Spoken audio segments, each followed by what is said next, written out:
decades, Ralph Scambalori dedicated his life to protecting Guam. As chief of Guam Customs and Quarantine Agency, he helped stop illegal drugs before they reached our streets and our families. Today, Guam faces one of the greatest drug crises in history. That's why Ralphie is stepping forward once again to serve as your senator, bringing the experience, integrity, and commitment to keep our communities safe. Today, I'm Rafael Scambalori, but please call me Ralphie. I respectfully ask for your vote, and I approve this message. Viva Guam. As your senator, I created and helped pass public policy that prioritized our Guam economy, supported public safety, and ensured government is working for our people. I listened, I responded. In this election, I ask for a vote to continue this work for you. Vote Sean Gumatauta for Senator. Paid for by Iloy Sean Gumatauta for Senator, William N. Regis, Treasurer.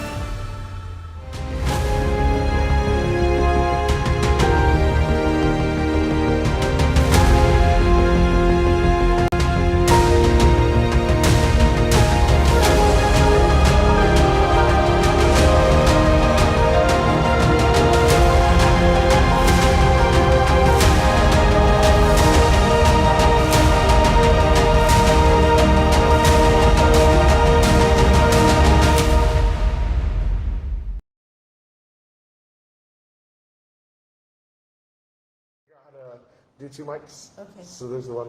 But yeah, I just wanted to sit down. I don't know if you guys. I always love to bring the. I'm trying to bring out more youth vote, right? And get them engaging. And that's what I want. So I wanted to just sit down. I'm excited to sit down with Tony Ada and Ichikawa too on Tuesday. But thank you guys for making time. I know you guys are super busy with the budget and everything. Yes.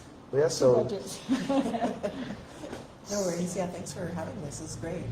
I thought you would stop at the road at GW, but you kept going. That's great. I think that's a good sign. Thank you guys. But so, why? I know I asked the question at the forum, but what makes you guys want? Like, why are you guys running together? And what makes you guys want to run? Like, why? There's so many. And it's funny because I just like when you talk to a lot of my youth peers and stuff, they're always like, the government is so messed up. There's so many things, right? Like, it's so much, so many issues, right? What makes you want to go in there and battle these issues firsthand? Well, because this is our home. For me, that's my home. I want to make sure that, when I ask my kids to stay on Guam, that they have a reason to stay. You know what I mean? And that all of our children are able to do the same. I really want them to stay on Guam. I want them to experience what we were able to experience growing up, but just the love and the family all around us. And it's a very different environment. So, we've been to college in the States and we know what it's like out there, and I want them to want to live here, and I want to make it safe. We want to make it better, and that all starts with the government, I think. Oh, no. I think basically we've been hearing from people, our constituents, say that we need a reset in government, and gladly the message was heard, and that's, I believe, why we moved on and moved past the primary, and that's our intention, and people see the hard work that we've been doing. We passed over 120 laws, in the time that we spent, the short time that we spent in the legislature, and it addresses lowering the cost of living. So Senator Terlaje has passed laws to lower the gas tax, and that would hopefully relieve the pressure at the pump. I've passed laws that address the long-term problems with power. So moving away from fossil fuels is what we need to do on Guam, and so I passed many bills. One of them is a Guam Tropical Energy Code, which would reduce your power bill in half. And so that needs to be fully implemented, along with other things. There's other measures that we passed that would address the high cost of utilities. In fact, one of the bills that I passed was the universal trash collection. That hasn't been implemented yet, but when it is, it's going to lower the trash collection. So there's many things that we've done to address the issues that are affecting our families and the youth especially. I think it's a really hard time, for youth to live on Guam, and we work very hard. We don't waste any time in getting things done, and we're going to work our hardest to make sure that we leave Guam better off than it's being left at this moment. So why are you guys running together? To be honest, I met Sabina when she was running for senator, or just a little before that, when we were, the whole community was pretty much working together in regards to several issues. I've met her when she was working on, when they were trying to privatize the water, and the community was pretty much against that. So she was fighting, to make sure that water stayed public and belongs to all of us, and that we were all in control of the water on Guam. Same thing with the buildup when they were putting out the studies showing the negative impacts to Guam, and how our community came together to help to mitigate those negative impacts. And then when she ran for senator, I was able to work with her, and I really respect the work that she does, and that the hard worker that she is, and I want to run somebody who I can trust, and that I can take to the people of Guam. You can trust her. I trust her, and you can all trust her. And because I think that's one thing that they want, is someone who they can trust in government as well. To work hard, to fight for them, their interests, not necessarily special interests, but for their interests, for the everyday people's, working people's interests. Because we're running, because particularly they asked us because of, they feel like they are really struggling, and we want to relieve that struggling. That to me is our primary goal in whatever way that we can. Yeah, just to add on to that, I think we complement each other really well. So people think that we look at this, we study together, but we don't. We actually do our own homework separately, independently of each other, but we end up usually at the same outcome. Like, we have the same policy goals, and we're about what is the data, what's the data that we can look at, what's the evidence, and we make the decisions based on what's best for Guam. And I really appreciate that, and I'm very honored actually to be running with Senator Terlaje. I think I'm very humbled by that, because as a new senator, I really learned from her. I learned a lot from her, and so I'm really grateful to be being at this position right now. And I think we have the vision to how to help Guam out, and we've proven ourselves in the work that we've done, and that's what we ask many of our the young voters, is to don't take anything at face value. You're going to get a lot of messages coming out in these ads, but really look and see our records, look and see how we work, just as early as yesterday, right? So what did we fight for on the floor? I mean, if you want to hear what we stand for, I think really it's also about values, because we may have similar ideas, but it really comes down to values, and how is that being demonstrated on the floor, in addition to the laws that we've passed. So yes. So I know everybody likes to know like the policies and stuff, but what was it like growing up? Like, what's your background? Like, what was it like for growing up as someone in Guam? What were your youth days like? Well, I remember playing on the street, dodgeball, and then every time the car comes, we have to clear the road. So it was very humble beginnings. I was very connected to the environment too. So my mom was she loved the plants, and my family. I come from a family of farmers, right? And so we were very connected to the land, connected to our properties. The property that I'm tied to is Anapsan and Terlaje, and so that really planted a seed in me how beautiful Guam is, and what makes it special, and that we really need to protect what is special to us. In addition to the connection from the families, the generations, right? And so how they lived off the land is really inspiring to see that, and I'm really just humbled by that.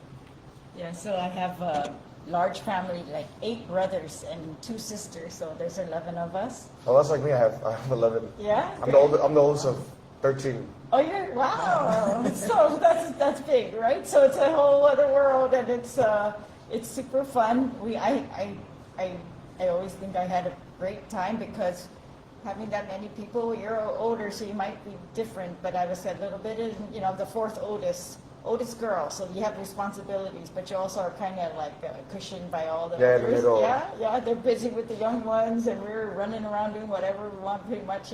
But we always kind of did it together. That's how we grew up. Like my parents were kind of strict, so, but if we're together, we're okay. So we would, play in the jungle, do whatever, and it was safe in those days to cross the streets and, really just play with the neighbors, and so we did that back then. Before the phones and all the Yeah. technology. Just really before a lot of the scary stuff too, right? Like even crossing the same streets that I crossed as a young person, I would not let my kids cross. It's like people drive faster now. It's just all different. They're not used to kids playing in the street anymore, so they act differently. You hear so many things happen, even in our neighborhood bus stop. We see sometimes people drunk sleeping there, and so we just always worry for the kids, and then all the incidences that happen. So this is something that really concerns me, right? I want it to be safe for the kids to be able to play, to be able to go to the youth center and back without worrying like we used to do. That's something that has really changed, I think. So what do you guys think about Tizen and Sanchez closing down? Yes. Like, what are your thoughts on it? Yeah, so unfortunately, we're moving backwards. In the past couple of years, we were progressing, and we were making sure that schools were open on time. And so, I've had a chance to speak to the principal, and they said many work orders were being ignored. So Cortec is the one that is the property manager, and so the message that I got was that when Tizen High was fully in that school, they would put in work orders, and they would not be.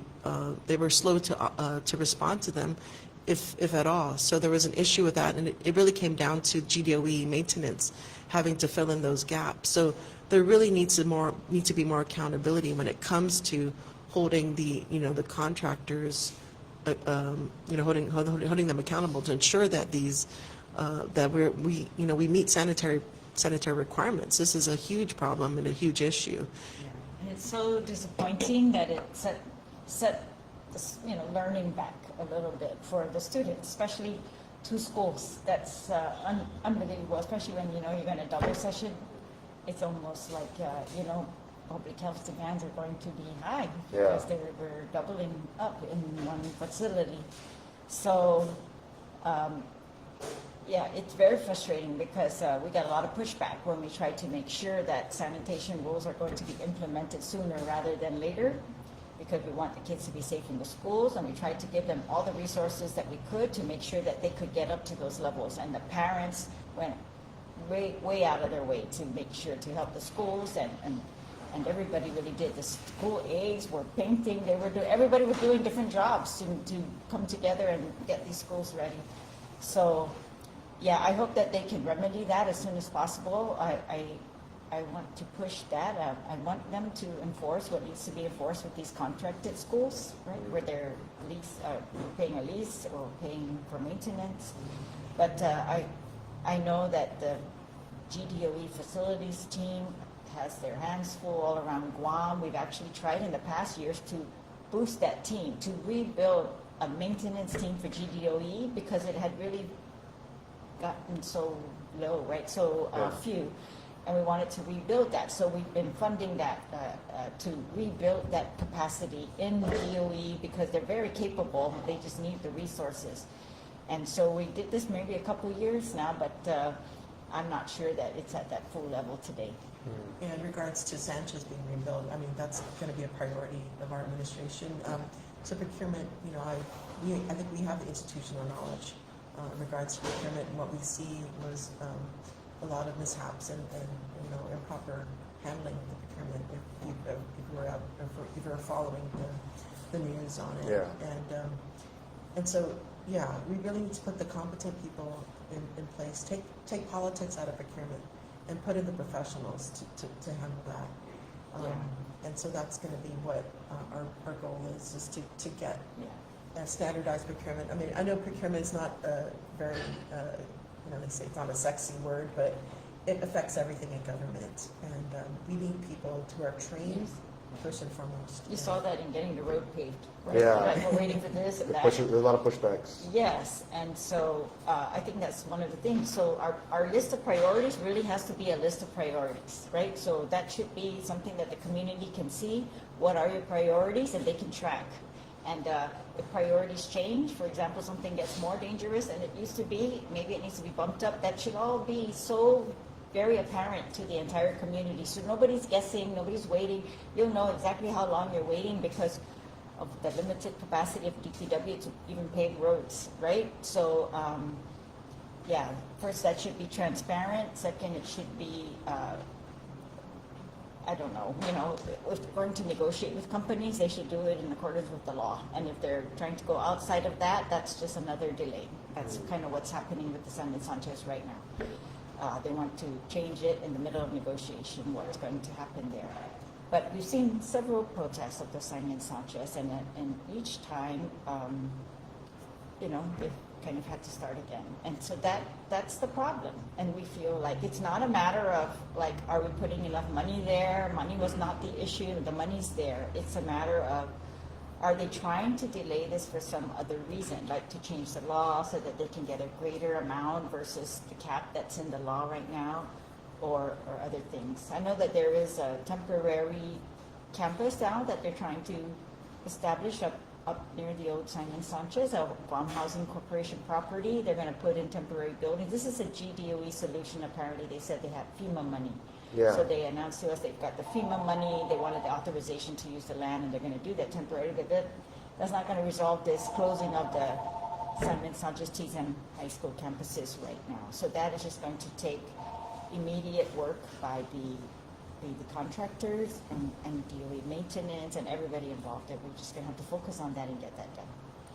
So, at this point I got a call, right? And because I put out a video talking about the issue, and a lot of people were mentioning, like, bringing a GDOE back under the governor's oversight. She has the governor has more of an influence on it. What do you guys think about that? Well, like putting GDOE back under the governor's oversight.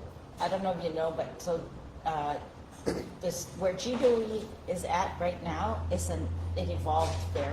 It was, of course, under the governors before, even the board. There was no board. Then there was a board that was appointed only by the governor versus elected, and all of this has evolved because the sentiment was that people wanted politics out of DOE. They felt like it was becoming a political place where political appointees were being put, kind of like too many political appointees versus, everything being run in the best interest of the students. That's what the goal is with the setup that it is now. Because you're elected, you're answering to the people, so you're going to be removed if they're not satisfied with what you're doing versus, you're protected by a governor for years, right? As long as their term is, or the money.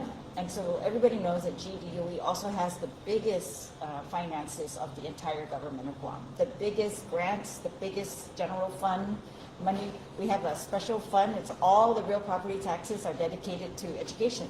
So they've even dedicated special money so that it would be not political that way. And not so much fight over how much are they going to get, and they're definitely going to get because we've dedicated those funds. So I would hesitate to move it. I think there's no reason why, as governor, if I'm governor, I've already said if I am the governor, I'm never going to say that GDOE is out of my jurisdiction to help, that the students are not my priority, and that I feel like all the resources of the government should come to the aid of GDOE, whether they have a board or they don't have a board. That if they need help, then absolutely all the resources of the government should come to the aid of GDOE, because that's how important it is. It's supposed to be our number one priority. It's our students. Make them safe and make their learning environments conducive. That's really the goal. What about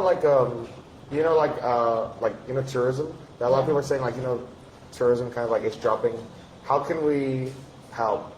What are some solutions that we can do to help bring in more tourists? And what's another revenue that we can generate on Guam to bring in more Those money? are great questions. That's great questions. So whatever's coming out of my head, I'm just... Tourism coming down, some people say it's already down, and that it's kind of like we need something drastic to raise it back up. And of course, that is still a goal. We want to raise tourism because it's a good economy when it's working for us. And I think the very basics of starting that over is is starting here with what the product is that a tourist is going to get when they arrive here. Are we unique? Are we highlighting our uniqueness here? And are we clean? And are we safe? Those three things to me is what is going to be attractive to tourists, have always been attractive to tourists, and we have lots of competition, so we've got to do that. And I think that's the number one, is taking care of that. And we also have to shift our economy into other industries, and in doing that, we're going to diversify Guam, so that we're not relying on only one leg, and when that one goes down, and then when the build-up goes down, that economy also goes down, right? So we have different factors, different legs holding up our economy. And there are ways to do this. Many of them have been studied already, and it's just a matter of implementing them, expanding agriculture, locally grown, right, and exporting those products that are in high demand, and especially like pathogen-free agricultural products, or just diverting to different industries. And in doing this, training is going to be the key. It's how do we train the people to get to be in these other industries? Because that's one of the impediments that investors would tell us, is that there's no workforce, ready for them or trained for them at that moment. Yeah, I mean, I agree with everything she said, and also I'm a true believer that whatever problems we have, those are opportunities to make businesses out of. So, for instance, the fact of, for instance, our reliance on oil. We can create our own renewable energy industry here on Guam.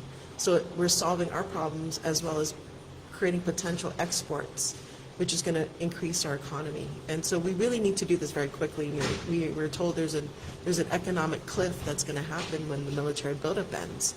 And so we see the urgency, and we're willing to step up and really and create these industries. And I think we can do that.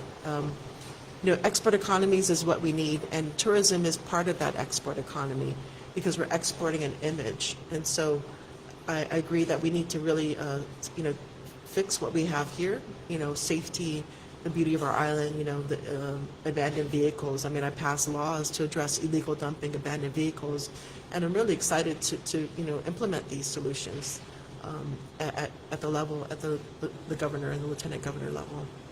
Some of these problems, right, have existed for, they would say, decades, but they're actually the ones that she has been able to tackle together with the legislature, and really put some solutions actually on the table. So we're excited to see, can this work, right? Will this work? And it should work according to all the studies and all the testimony and all the experts. So we want to see that work for Guam. We want it to be cleaner. So we want to remove the illegal dumping, the abandoned vehicles, those two things in particular.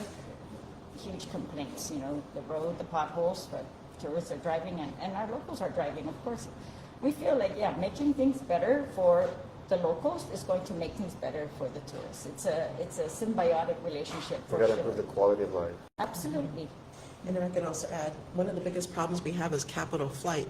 So the money pours out of Guam. So when we buy oil, for instance, that money leaves island. And that's why we really need to start localizing our industries here through renewable energy, which we have abundance of. So the other thing is finance. So what government does is we borrow hundreds of millions of dollars. The interest rates are leaving Guam. And so what happens when we borrow money for construction projects, it doubles the cost. And so we're losing a huge portion of money. We need to work where we can ensure that the money stays here. And I'm really, making a plea to our finance industry, if they can, possibly be a part of this, because we're always going to need capital improvement projects, whether it's our water pipes or electrical infrastructure. We're going to need these things, and so we need the financial industry to really also think about becoming a contender when it comes to gaining these financial projects. What are some of these industries that we can bring to Guam? So think about anything that you use. So imagine we import, 90% of what we eat and what we use. Those are opportunities for us to localize our economy here.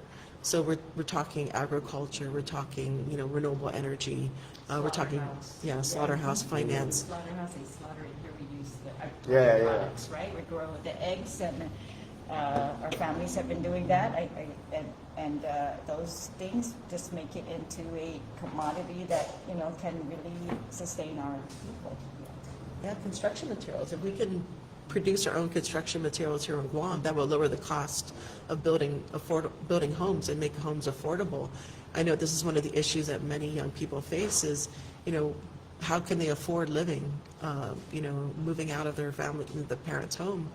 There's really a critical shortage of affordable living. And there's like about 9,000. We need to build 9,000 affordable units. Minimum, right? Housing. That's the need Affordable that's been units. studied so far. Yeah, and so one of the ways Senator Terlaje has passed bills to ensure the leases are given out for Chamorro Land Trust. There's really been it's been stymied right now. And so as a governor, I believe that she will continue to ensure Push that takes those place. residential leases, make sure that there is infrastructure, particularly sewer, so we can expand the amount of homes that can be built on a lot, for example. If you have sewer, you can build more. If it's septic tank, it's restricted, right? But so we protect our environment by putting in that sewer infrastructure, and we increase the housing capacity at the same time. And if we put that in, we increase the capacity for all the surrounding areas as well. So that really will help. So what do you think about, because I know GWA and GPA are now under the governor's purview as well, right? So what do you guys think about bringing those under? Or you think it's good that they stay separate? I like that they answer to the people, and they have a board that is elected, and then they do the hiring, and that they have a PUC as well. So they actually answer to two boards. So one is the CCU elected board, one is the Public Utilities Commission, which is not elected, it's appointed by the governor. So the governor has some kind of influence there by appointing those people. But they really, they're supposed to be the rate watchers for Guam. So again, no politics, they're supposed to be rate watchers for the consumers to make sure that these agencies are not doing something that's so expensive that the rate payers cannot pay it, right? And that we don't lose our utilities that way. So I kind of like the system that we have, and I think it just takes a matter of communication, right? Like if we think, for example, this area, we could expand housing in this area if your master plan also brought sewer and water to this area as part of your master plan, right? How are they making their decisions? We just have to communicate, like, is it because you're trying to improve housing, or you're just trying to, so I think if we can get on the same page, that in order to boost housing on Guam, the availability, that we are all working together to do that, I think that would work better. And of course, we just have, they're still under the government of Guam, so they still have to follow all the procurement laws of the government and things like this. But really, that setup is supposed to be to protect ratepayers. I see. And keep that politics out of it. Sometimes, governors have a lot of power, and so we want these boards to be a little bit more independent. I like that. Yeah, as lieutenant governor, so I would oversee the clearinghouse, state clearinghouse, and so what that does is it basically oversees a lot of the federal grants, and so we have a really big opportunity. We actually have two big opportunities right now. The Community Development Block Grant for disaster relief. We receive $500 million that needs to be spent within 5 years, and so that's really critical when it comes to infrastructure as well as housing. The other big opportunity is a congressional bill for housing. And so what they're promoting the use of underutilized buildings to convert to affordable units.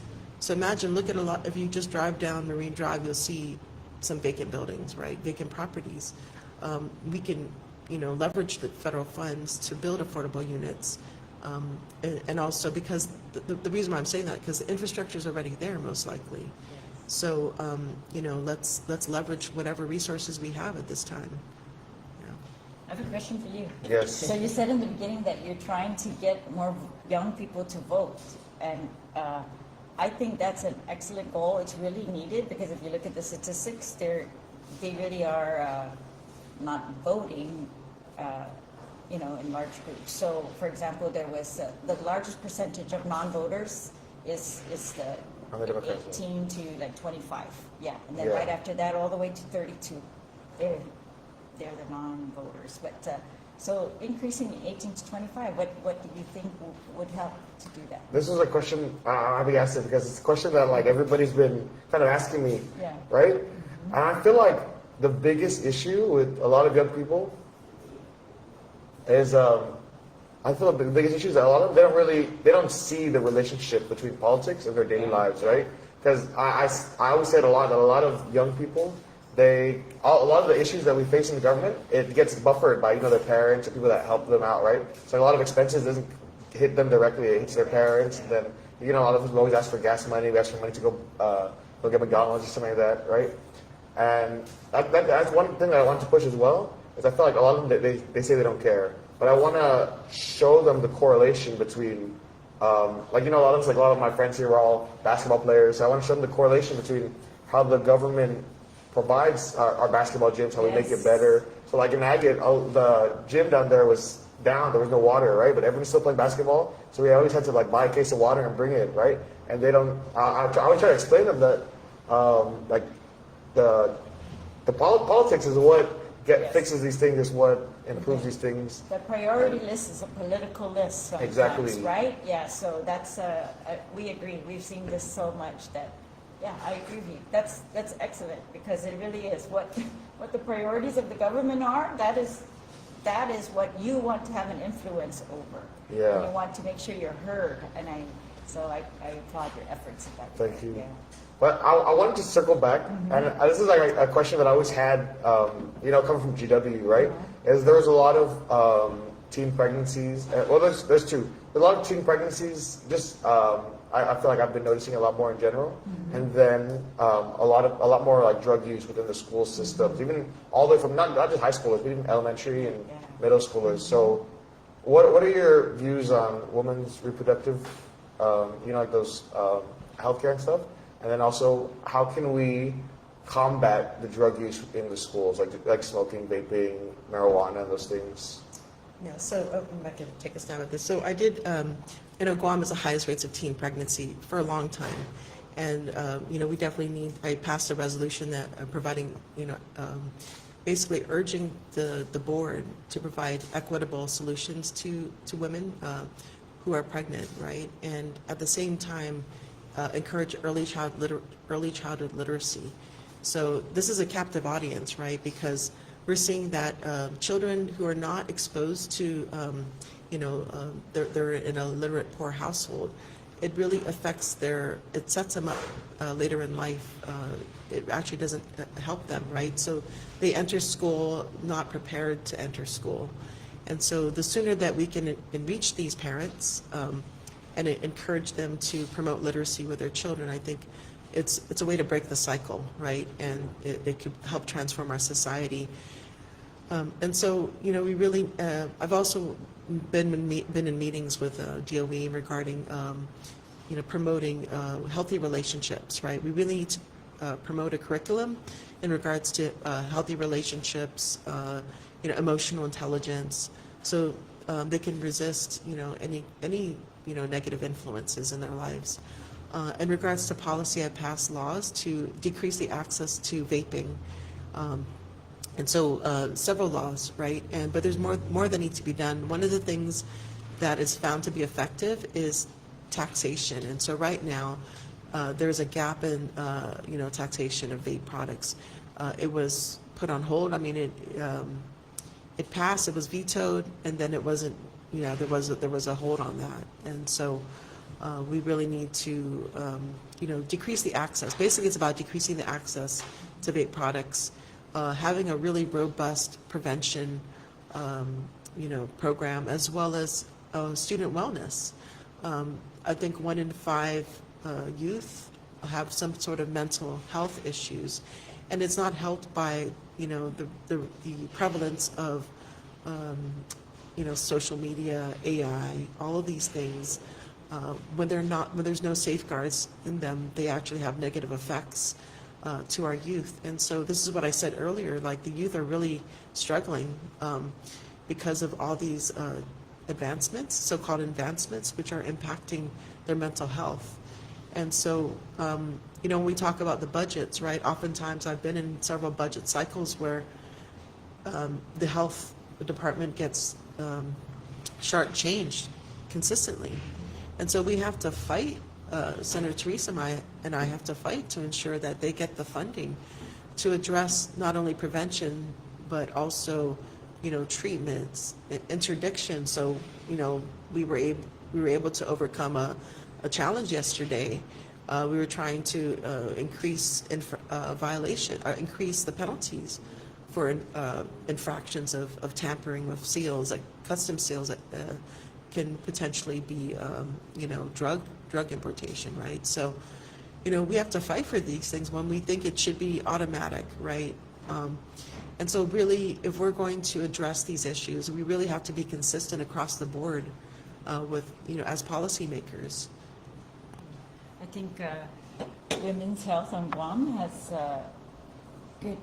stand a lot of improvement. We really need to make sure that the resources are available and that access is provided. And this has actually been a little bit decreased in the past years, and that's something that, you know, really truly bothered me, and I've been fighting to reopen this Manila Public Health building for that reason, because the nurses at the clinic there testified that they saw a huge decrease in maternal patients being seen and children, and so we think that that's, you know, contributing to health overall, but definitely for, you know, the pregnant women and the children. And we can't afford to decrease that anymore. As you know, we've got some of the lower statistics, and we need to do all the efforts to expand these clinics, make sure they reopen. We expanded the community health centers. We've made them more independent with an independent board so that politics is out of those community health centers as well.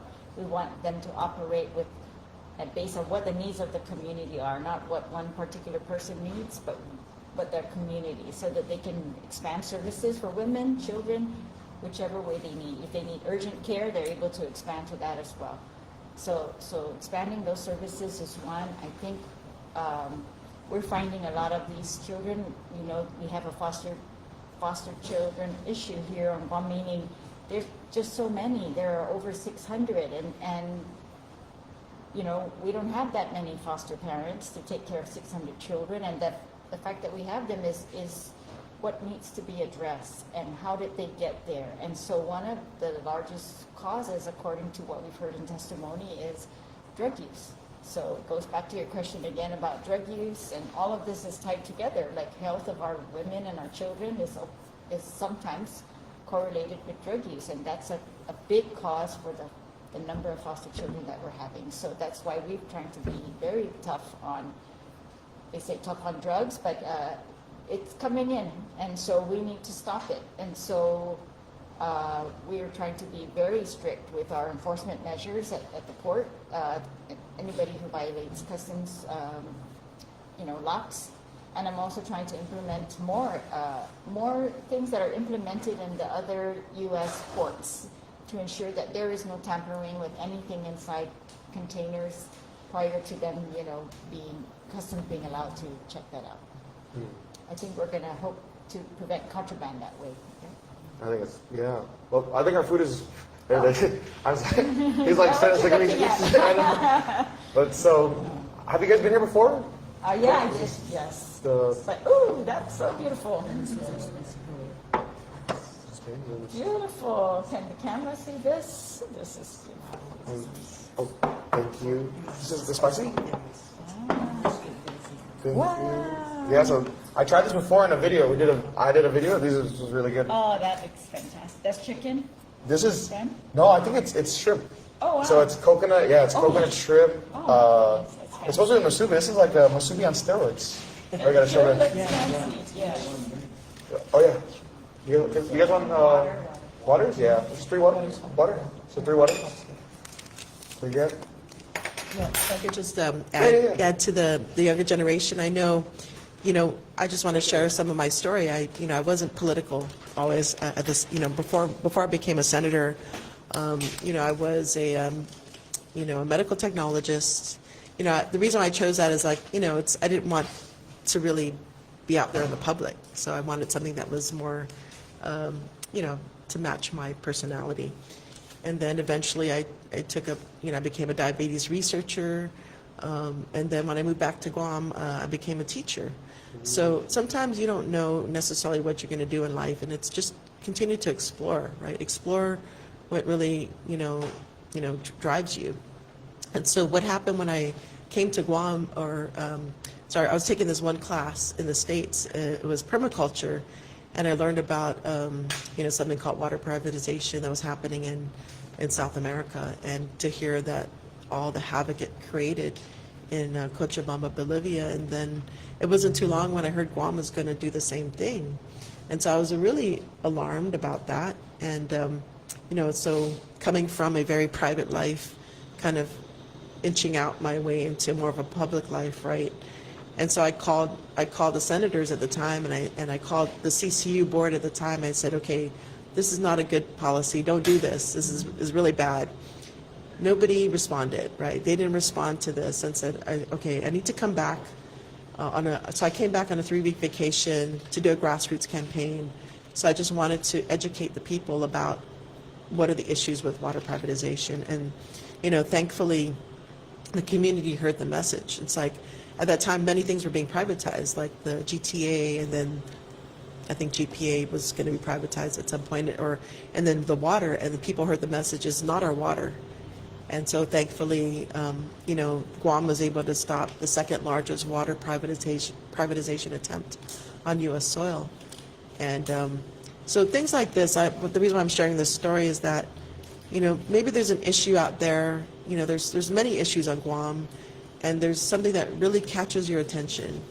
And just do the research and just learn as much as you can. And eventually, you become politicized to help out, to become empowered to help out. Kind of like what you did, Genesis. I'm very grateful to see that. And, I'm seeing there's opportunities for empowerment and leadership, as a teacher at Simon Sanchez. I see that all the time, with the Guardians of the Reef. It's really amazing to see, the teachers at, JFK, GW, and Sanchez. They're really raising a new generation of empowered individuals that really want to take care of our environment. And something that's so unique to Guam. Guam is, to say that we have coral reefs, not many places can say that. And to have as much coral reefs concentrated in one island. We have more coral reefs in other places than you would think of. And something that we've been blessed with, and something that we should take care of as part of, our responsibility as people of this island. And, we have roots that extend back to 3,500 years and longer, right? And, really listening and reclaiming the wisdoms of our ancestors, of our culture, I think can only help us. And this is what we need at this time, because we really are at a crossroads. So I really want to encourage, those young people out there to really look at what interests you and just study it, learn it, and, just keep an open mind. Use your voice. Yeah, and use your voice. That's really Thank you. key. Yeah. Well, if you guys are ready, let's. Oh, man. Thank you. You want to have pray for you? Yes. Father, thank you, Lord, for this food, and thank you for this interview, and thank you for our beautiful island. Amen. Amen. So, where's the best spot to eat on Guam? Oh.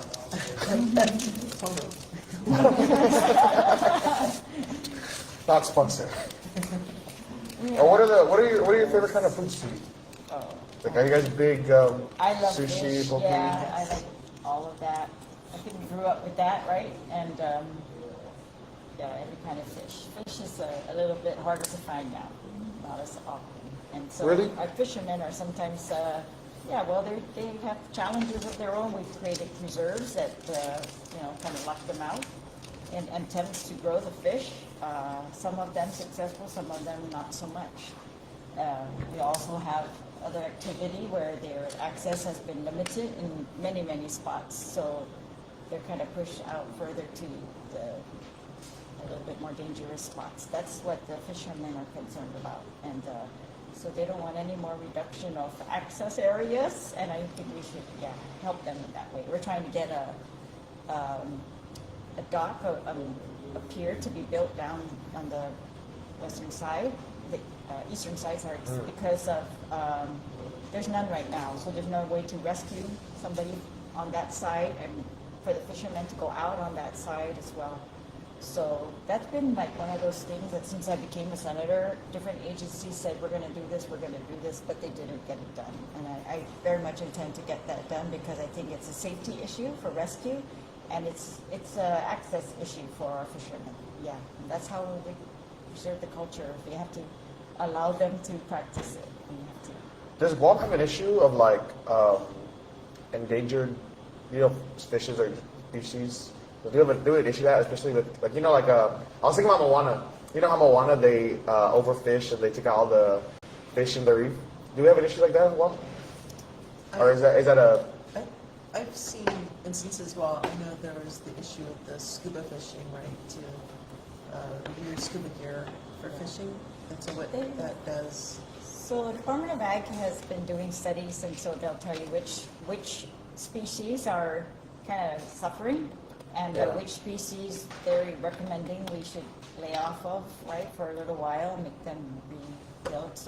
So that's why I think they've got size limitations, right, on that to make sure that we don't overfish. And I think the fishermen pretty much. They do a good job. Yes. But we do have very unique things here. So of course some of them are endangered worldwide. Yeah. And but I just think that's a blessing for us that we should really promote to keep those unique.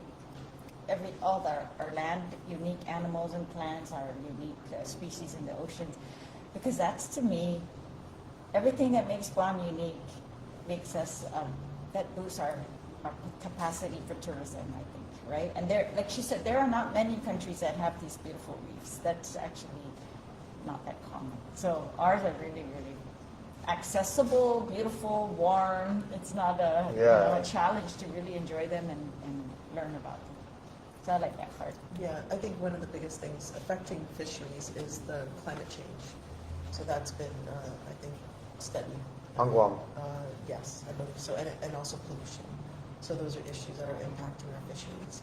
And so the other thing, of course, on the horizon is the deep sea mining, right? And we know that through the biologist's testimony, that's going to have a huge impact on fisheries. That's something that we all need to work together on. It's kind of like some of these issues can be handled by kind of one voice, right? And pushing or uniting or doing something. But there are some issues, I believe, that are so big and so many powerful things coming against us that we have to be united. And I think that's really key.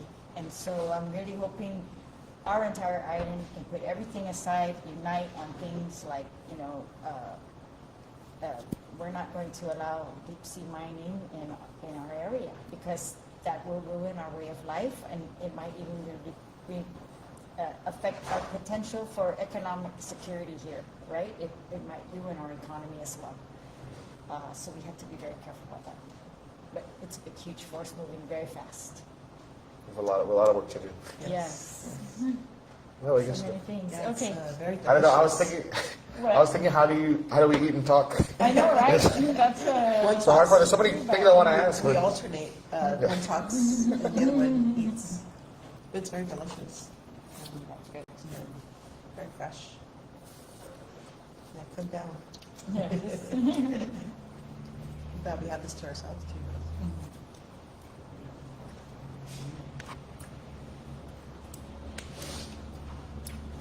What are your favorite spots? Do you guys have a favorite fast food restaurant? Like McDonald's, Taco Bell. Fast food? Like after all the sessions and stuff, you're heading home and you go to Taco Bell or something? Absolutely. I will go whichever one had the shortest line at the moment. You get the choice, whichever on your way, and then the shortest lines, because I like them all. So what's the first? Well, I live Jonia, so I'm always kind of heading that way. Right? Also, you have like Taco Bell Yeah, and. Wendy's, Taco Bell, or McDonald's. So what's your go-to order? I also like Dr. Kebab over there. Oh, and again, normally when we're going home late, we have very few options. It's only the drive-thrus, right? So what's your go-to order? Like at what's a good one? Taco Bell. Taco Bell. Just like crunchy tacos. Yeah. I get the chicken quesadillas. Oh, that was good. What else do they have to talk about? Oh, the what is it called? The chicken. No, not the cantina. It's like a taco, but it's more like a fluffy. Burrito? Chalupa. Oh, chalupa, Have you guys tried that one? Yeah. That one's good. I mean, I like to eat, so I try lots. I don't, there's really nothing I don't really care for. I like everything. Yeah. But Guam has some really good restaurants, so if you want to travel, I kind of always miss Guam because I think Guam has really good restaurants, really good food. And, friendly people, that's what I like. This is super good, by the way. Yeah, I was happy when I called them and they were like, yeah, we can do this. I was like, oh, yes. Oh, that's I wanted to do it for the free food, that's why. I gotta try the onigiri. Haven't tried that yet. So. When I first tried this, I was shocked because there's just so much, there's so many different ingredients, but it blends well together in just one, it's good. It sounds really good. I just didn't want to order it because, it looks hard. Yeah, it's a little. Eat on camera. Yeah, I'm gonna screenshot it and like, Oh, you did them. there's gonna be a bunch of meat. Everything's so fresh too. The seaweed is really good. What are you going to study at UOG? I want to study business, but I might want to double major in political science. Oh. Yeah, because I want to get into media production. Media production, and then I like doing events too. I kind of learned that from the concerts that I've been helping promote and stuff. I like hosting the event, but I also like learning about how I can bring. Because I don't know, what do you guys think about more like leisure activity? Like I know earlier we were talking about more like quality of life stuff. What are some other things that we can like do to encourage more Yeah. places, spaces to hang out? Yeah, like that, like more, we can bring more events, more like performers and stuff for the different like concerts that we have. Like we have the sports event. Like there's the what's the basketball tournament going on right now? The Micro Cup. Yeah. The Micro Cup's happening at UOG. And so yeah, what do you guys? Yeah. So I know there was talk about having Special Olympics here. There's like this big, huge, Worldwide. international event. Everybody, not just Yeah. Guam. So we're talking about like sports tourism. Yeah. Come to Guam for these sports events, right? We want to promote that as much as possible, for sure. I think we have good capacity. We just have to improve some of our facilities, and then that improves all of our quality of life. Yes. Plus, it makes us more attractive for those larger events. Yeah. So what do you guys think about more like stadium? Like we don't really have a big stadium here. We don't have a big big event area. We only have the field house, and a lot of like concerts. They're hosted like Leo Palace at Ibao Beach. What do you guys think about like if we had one big stadium where we could have these events? Yeah, that would require a lot of probably investment. So we would have to figure out that portion of it. Yeah, you're right. It's going to require a lot more. Even hotels. Hotel capacity is going to have to be boosted. So we have to really kind of scale it up if we're going to get to that point. Yeah, so Guam does potential if we could build a facility even for large conventions, right? There's none that can hold a large convention here. That has been one of those things that they've talked about for years again, and one of them was going to be built at Local Point at one point. But so a large convention center or a large event center is an excellent idea for Guam. Yes. Well, but this it kind of like correlates back to, I know that the big topic has been the BBT and rising it and dropping it and stuff. Do you think that plays a big role in, like a lot of investors or like companies that could, like, like in the States, they have like the Levi's stadiums, they have like Pepsi stadiums, and all those the big companies, they have their own stadiums where they host events. Is there, what if we invited those bigger companies to build a stadium here kind of thing? I'm sure it would play a role, and I think if we're going to market Guam, you're going to market all the tax benefits that they would have here, the QCs that we might give them if we really want that type of industry here. We can give a QC is where you give them a tax break on certain taxes. And so we've used those tools to attract certain types of industries. I think we just need to be very, particular which ones we're going to use that tool with, because we should get the ones that are going to have a high employment rate of people, right? So that we can get our people trained and employed, and that good jobs. That's what I think we should be picky about, right? We want the good jobs. We want to We don't want to be the, underpaid labor for industry. We want to be the island where the people have good jobs. They've got trained, good workforce. We've created a transportation system that they can reliably get to work. I think make that reliable for the employers, the new industries. Those are kind of the things. I think that's workforce is one of the issues that some of these investors have, right? Is that, are we going to be able to train enough people in time to do this type of industry? Are they interested, and are we going to be able to sustain that? So I think we've got definitely in our platform the ways to sustain that, which is like we want all graduating seniors to be able to get an ID, because some of them can't go to work without an ID, and they graduate without IDs. Like a requirement. Yes, like a requirement, and we've actually passed a law that waives all the fees at DRT, Rev and Tax, for seniors to get that ID. And we've actually worked with Rev and Tax. They're supposed to have a program where they go to the schools and they bring their computers and everything, and they actually get seniors to do it, get it done. And we just really wanted to get it done so that we don't have people after graduation, unable to work, or because then they're going to have multiple issues. We can't get a ride over to Rev and Tax to get my ID, and it just compounds.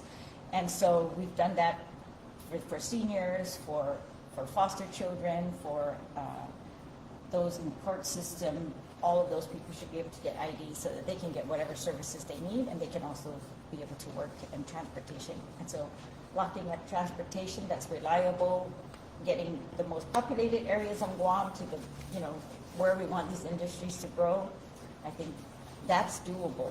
And I would like to continue to have that subsidized as much as possible by federal grants, by the government of Guam, so that we can make it super reliable. And I think that's going to be attractive to different industries.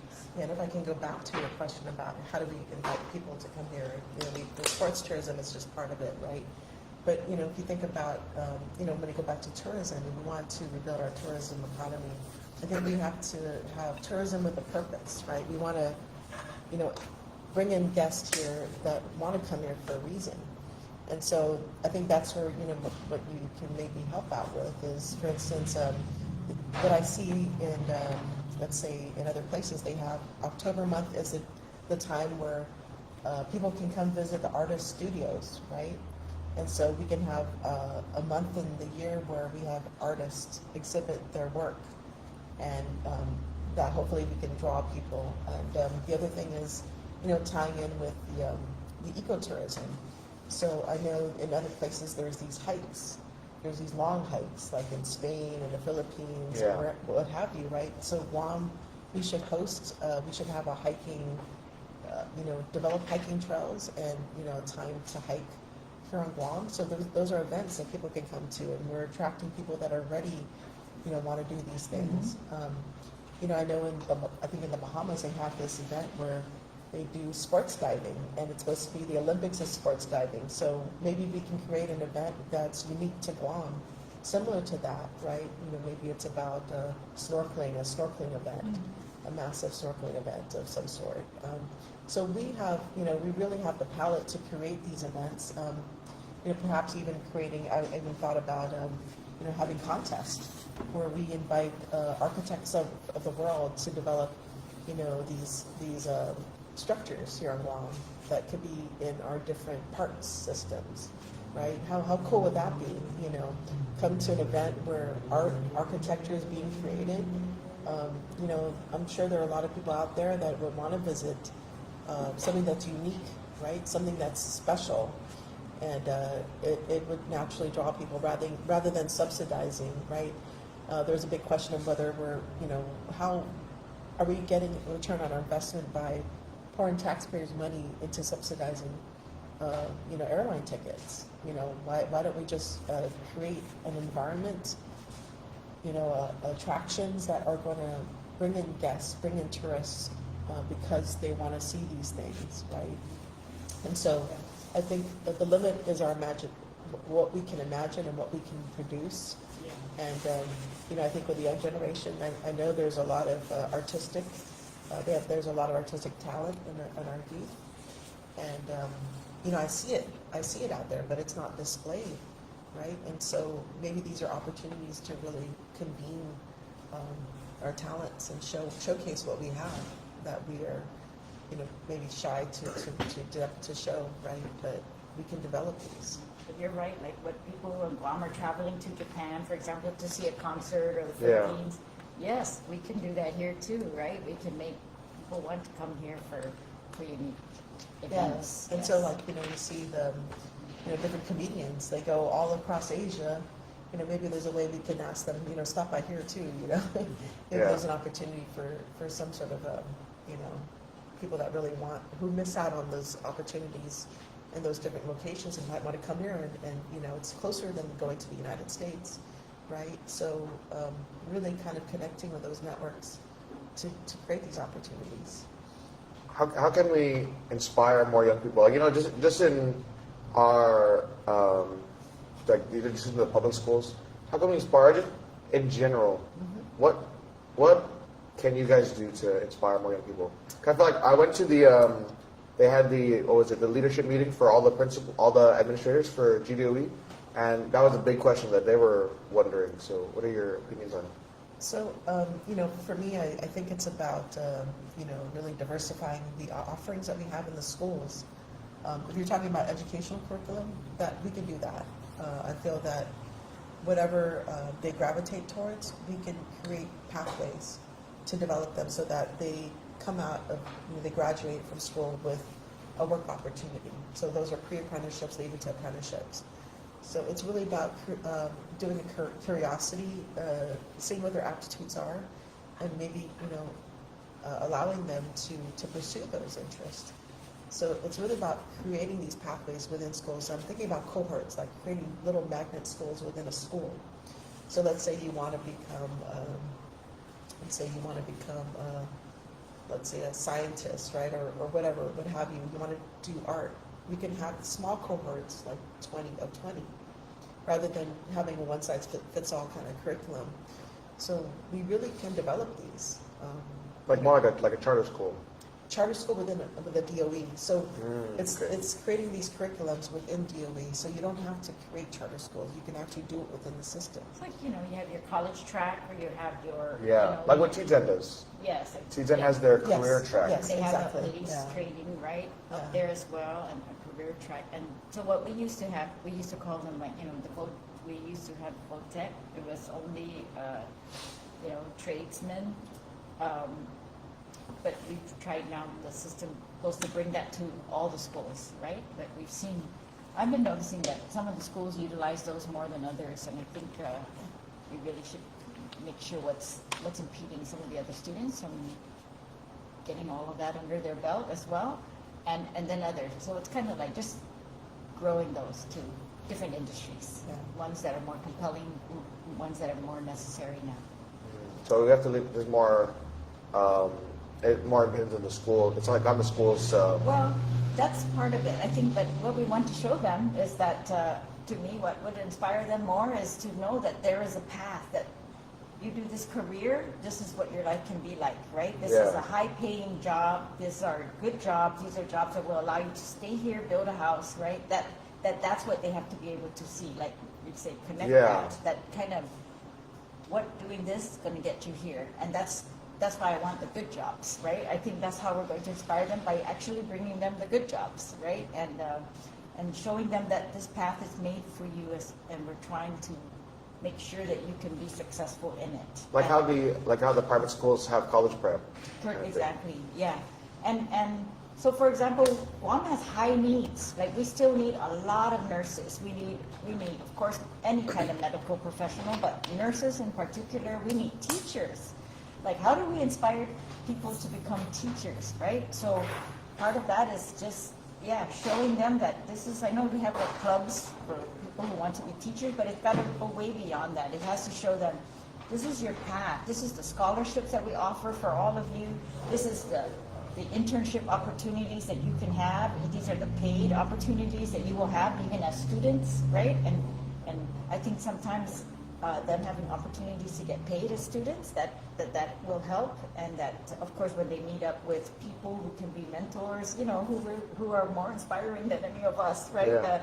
That's going to help them as well. The more people in those fields that they see the quality of life that they would be able to see, that kind of like that's their goal. You know what I mean? I want to be, you know, we want to do our careers because we like them, but I want our students to have careers that is going to pay them well and that they're going to be able to, again, afford to live on Guam, right? With all of our uniqueness and our unique struggles, that they are going to be thriving because they like their jobs and they've got good paying jobs and they're able to take care of families.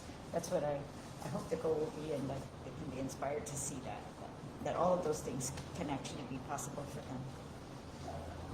And I think, you know, we need to also beef up our sports program.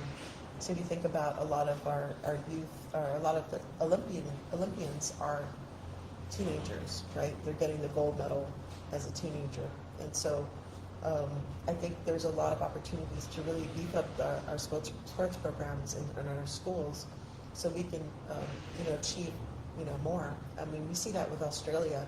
They put a lot of investment in that, and they really had a return on investment with them achieving a lot of, you know, championships, you know, swimming, what have you, you know, different type of sports.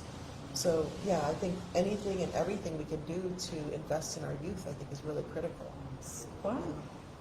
It's a little sad right now, I would say, because we aren't fully supporting youth in sports, right? We have some facilities, some need major help.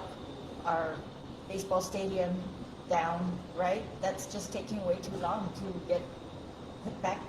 And we need a thriving sports community, and the people here are so much willing to do that, to put in the work, to volunteer, to do all of it. But I think it's the facilities that we can really help with, and then creating these pathways. Like, so when my kids were at HW, one of the issues I saw a lot was students getting transportation to sports, right? We didn't always have that, and that's a big. So we have very talented students not joining sports because of transportation issues, and this transportation thing for me, for students, should never be an issue, right? So supposedly we put money towards that, but it's not enough. It's only enough to pay the coaches. It's not enough to go for the transportation like it's supposed to. So it's really just getting that stuff to where it's supposed to be. So getting transportation for our youth and getting their talents to be highlighted, making sure that they have available to them all the sports that they want to try and excel in and do all of that, and that it's safe. I really want it. The safeness is on the government. I feel like that's something that the government must provide, the safety of these institutions, these facilities, and the abundance of them. So we're working on that. We've tried to, you know, put in soccer fields in different places that where we can. We partner with these international organizations that they bring in some money. We give them some land, right? And we partner together to build some facilities. We're doing the same for like beach volleyball and some of the other smaller fields. But yes, our baseball stadium is like one of the big ones. I think we have such talented really people here, and I want all of them to excel. Yeah. The one thing we've seen also, the soccer community, they've been able to leverage the international funding, so they're able to sustain a lot of the soccer, matches here. And so we really need to look at that and see how can we leverage international funding to really boost up the sports here in Guam. So I know tennis is up there as well, but how do we do that? For other sports? Yeah. Well, I know we're about to hit the 1 hour mark, but I wanted to ask, because I know you mentioned public transportation. Mm-hmm. So how can we improve it? Because I've been getting a lot of messages from young people, especially. They're asking how can we, because they see places like New York, places like California, everywhere in the U.S., and even places like in Europe, in Rome, and Italy, those places. They all have public transportation and it's reliable. How can we build that for Guam? Well, I agree. It's a cost of living issue. First of all, that would be it would help people a lot. They have to pay for cars, they have to pay for gas, they have to pay for parking in a lot of places now, and just we can't all afford all of those things for everyone who needs to go to different places in our families. So yes, a reliable transportation system, and I think it begins with making it super reliable to get from certain populated villages to certain industries. So we create a reliable workforce. And number two, and it's already supposed to be being built, is a hub for getting to schools, making sure that you can get to all the colleges, right, and campuses and training centers efficiently, right, reliably, and so we can actually enroll in the program and feel confident that you're going to make it to class, right? So that, and those things are doable. Like I said, these plans have been laid out for years now. They just need to be implemented. They need to be prioritized. It has to be that this is the priority. And I think if you can get those two things, some of the workforce, some of the education hubs, then make sure that those run the way we want. Then we expand, and we expand as much as possible, as quickly as possible. And this is also it's not just a cost of living on individuals, but it's a cost for the government. I think it's so much more efficient for us than trying to rebuild parking at GMH, for example, right? Yeah. Versus finding a way to everybody to get there, to visit and do things that is more efficient. Parking spaces is becoming a rarity. You see it in the hotels. It's very hard to park when there are events. But everywhere, we can make it so much more accessible to do so many other things by making that transportation get there. So what is the number one priority if you guys get into office? Number one. What's the first? Well, I think cost of living is and economic development is one of the things. And cost of living, though, encompasses a lot of things, right? It's utility costs, it's healthcare costs, food costs. And so these are all things. But I think economic development is huge.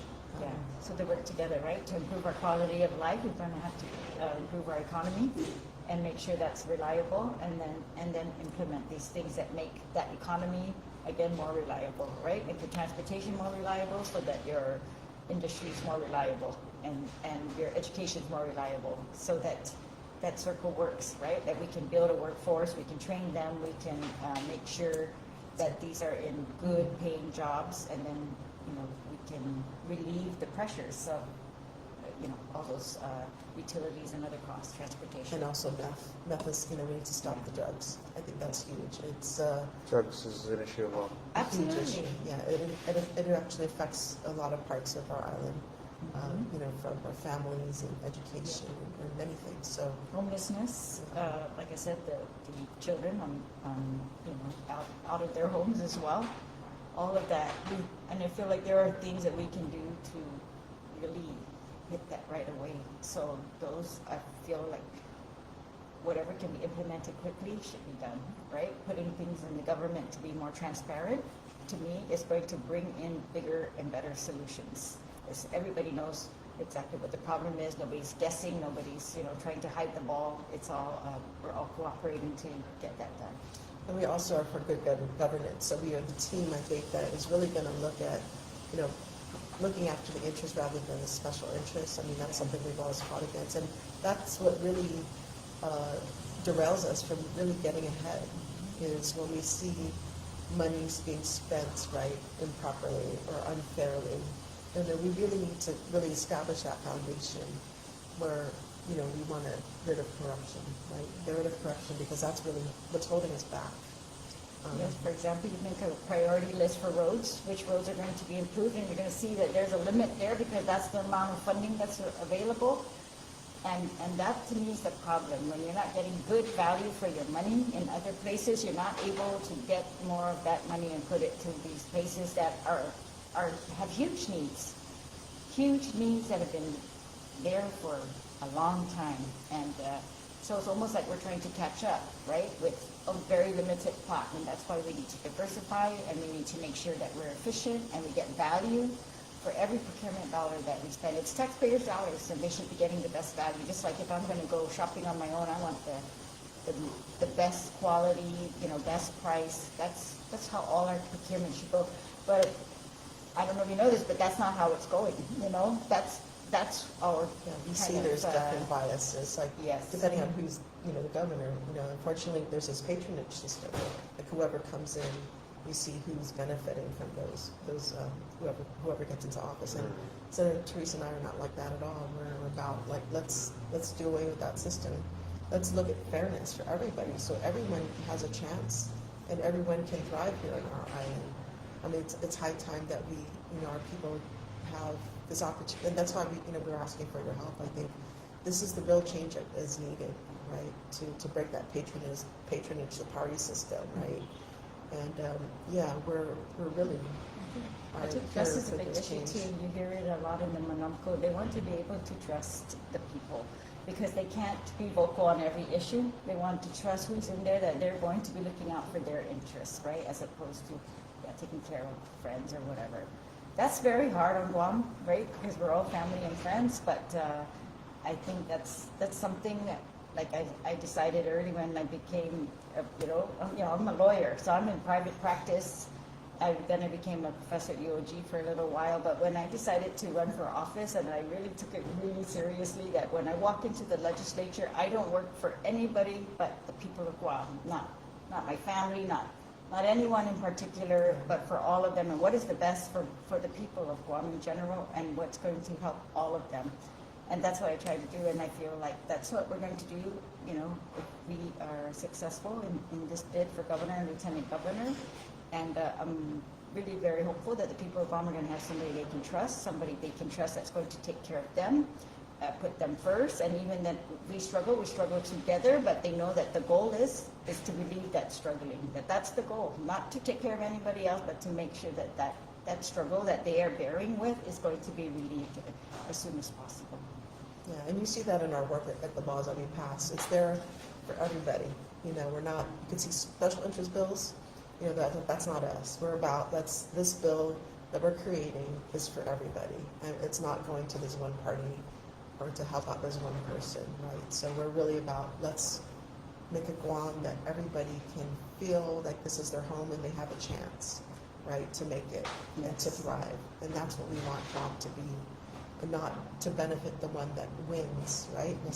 That one party that supported that other party, right, to win, right? We don't want that. We want fairness across the board. So that's why I'm concerned with, the voting patterns, kind of like, so in the primary, there was a low voter turnout, they say, and we don't want that to be the trend on Guam, where the voters get lower and lower. We want it to be more and more. We want people to really see that what priorities are set by their government depends on who you decide to put in there. And if you let that decision be made by someone else, then you're going to live with someone else's decision, someone else's priorities, right? And I feel like I just want them all to take control of that, of dictating what the priorities of Guam are going to be by dictating who's going to be sitting in that office and whether you're going to have access to them, to be able to talk to them, whether they're going to listen to you, right? And really be able to take care of you. So I want to see more young voters. I want to see more voters overall. I feel like it's not the time to be apathetic on Guam. If we are, we're going to lose Guam the way we know it, right? We want to take care of Guam, and all of us have to do that by setting the priorities and working towards those. And that's kind of what elections are for me. I feel like they're a way of resetting priorities. And so hopefully we're going to be able to do that in this election. Oh, well, thank you guys so much for joining us. For joining me, I'm very. I think we had a very good conversation. Thank you to Pono for the food. Congratulations. Thank you, Thank you guys so much. This is great. Yeah. Thank you so Good. much. Yeah. Yeah, please register. Every trip to the grocery store, I feel it. Every bill that comes in, I feel it. The cost of living on Guam keeps going up, and our families need someone who actually fights for us. Senator Sean Gumatautau gets it. He's working to lower costs, bring better paying jobs to our island, and make health care more affordable for our families. Re-elect Senator Sean Gumatautau for our families, for our future, for Guam. Paid for by Iloy Sean Gumatautau for Senator, William N. Regis, Treasurer.